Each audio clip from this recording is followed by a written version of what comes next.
All right, everybody, it's time to lay down for bed and listen to a story. It's time for The Night Chicken, and you don't want to miss that now, do you? I didn't think so.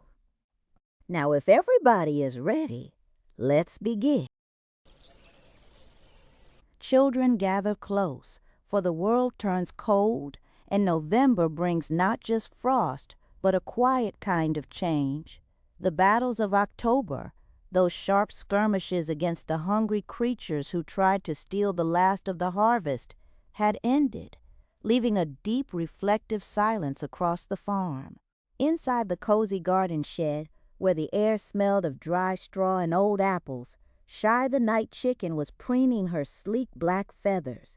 Shorty the cat was already curled into a tight gray comma, one torn ear twitching with the quiet peace. "We earned this stillness, didn't we, Shy?" Shorty murmured, his voice thick with satisfied slumber. Shy nodded, her bright green eyes catching the faint silk-silver light filtering through the cracked window. She loved this kind of peace. But peace, like a fragile sheet of morning ice, is often made to be broken. It was Skinny the raccoon, who had been scouting near the woodpile, who brought the news. He scrambled back to the shed, his red and white bandana flapping wildly. "Shy, Shorty, there, a crowd at the night end fence. Not fighters, not villains, they're just waiting." The trio slipped out into the chilly night. The moonlight revealed not the sharp, cunning eyes of hungry foxes or coyotes, but dozens of animals, rabbits with ears flattened in fear, muskrats shivering far from the water, even a family of tiny field voles clinging to each other like burrs. They were thin and covered in dust, and their weary eyes were all fixed on the farm and on the small black hen who was their only hope. They had all fled what they called the storm of whispers, a sudden, brutal early freeze that made finding food impossible and drove the big, hungry predators closer to the outskirts of the valley. Their stories had traveled on the wind, tales of a brave night chicken who kept her small domain safe. They weren't seeking conquest, they were seeking sanctuary.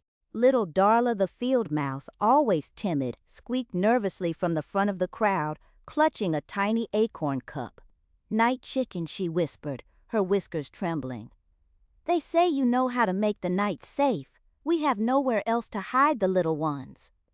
Shy felt a weight settle on her shoulders heavier than any she'd ever faced. Fighting a fox was one thing, leading a community was another. This was not a quick battle, this was a responsibility that stretched all the way to the spring. Shorty stepped up beside her, rubbing his head against her shoulder in support. "Don't you worry, my brave hen. The farm is big, and our friends are good." With a determined shake of her red comb, Shy spread her wings, not to fly but to command. She assigned Skinny to direct the smaller creatures to the secret warm hollows in the woodpile. Shorty organized the hedgehogs and rabbits into the deeper burrows near the vegetable patch. When she looked for the larger animals, she saw two familiar calming figures approaching, Biscuit the donkey, who looked anxious but willing, and Clive the sheep, who was already calming a nervous badger with a philosophical murmur. "The cow pasture is vast," offered Biscuit, his large ears drooping with concern. "It has good stones for windbreaks and enough winter grass for a while. We can share." Clive simply nodded, his eyes soft. True leadership, little friend, is not about the size of the hero, but the size of the welcome. By the first faint trace of orange in the eastern sky, the huddled, desperate crowd was gone, replaced by small pockets of sleeping animals tucked safely into corners of the farm they never knew existed.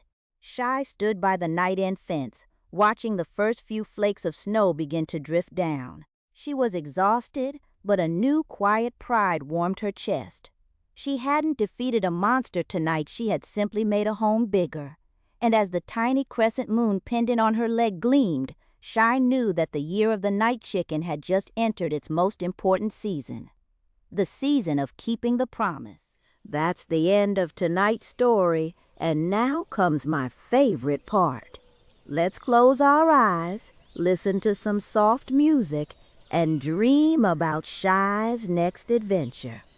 And while she's out there defending the night, we can sleep easy, knowing she's there, keeping us safe. Sleep tight, everyone, and don't bite any bed bugs.